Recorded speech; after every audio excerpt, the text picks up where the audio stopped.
इंदौर वालों जरा ध्यान से सुनिए और यूपीआई का इस्तेमाल जरा थोड़ा संभल के कीजिए, क्योंकि इंदौर में जो हुआ है वो किसी के साथ भी हो सकता है। देखिए, याद रखिएगा। अभी क्या हुआ है, हाल ही के दिनों में इंदौर में एक जैन साथी, उनके बैंक अकाउंट से लगभग 24 लाख रुपए निकल गए, और जो कि उनके पैसे नहीं थे, वो दान के पैसे थे।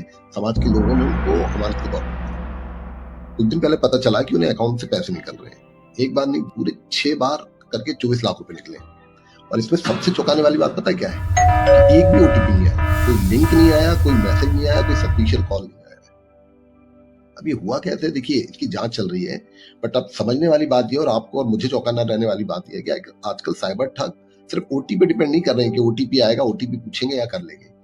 वो कई बार क्या करते हैं, जाने अनजाने में उस फ्रॉड के कई दिनों पहले आपसे अकाउंट में किसी ऐप में कोई परमिशन एक्टिव करवा देते हैं, या किसी ऐसा ऐप को डाउनलोड करवा लेते हैं जिसकी स्क्रीन रिकॉर्डिंग ऑटोमेटिक ऑन हो जाती है, कैमरे का एक्सेस मिल जाता है।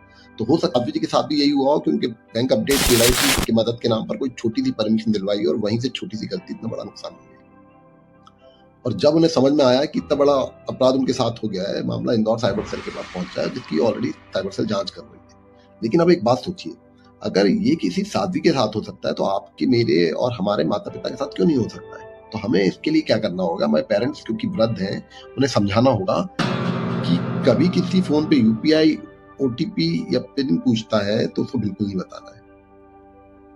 अनजान कॉल पर कोई ऐप डाउनलोड नहीं करना। अगर स्क्रीन शेयरिंग का कोई बोले तो सीधा फोन, और अगर थोड़ी सी भी गड़बड़ लगे तो तुरंत बैंक को अपडेट कीजिए। और एक चीज और इसमें ऐड ऑन हो रही है कि आजकल ये थर्ड पार्टी ऐप्स है, जैसे फोन पे, गूगल पे, मैं किसी को ब्लेम नहीं कर रहा हूँ, मैं बता रहा हूँ जो हो रहा है वो।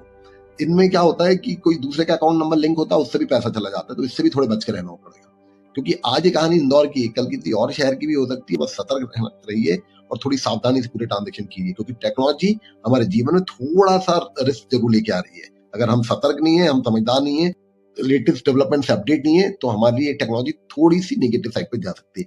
तो थोड़ा हमें समझना होगा, क्योंकि इंदौर वालों, ये किस्सा आज आपका है, कल मेरा हो सकता है, कल मेरे परिवार का हो सकता है, और कल मेरे पूरे देश का हो सकता है।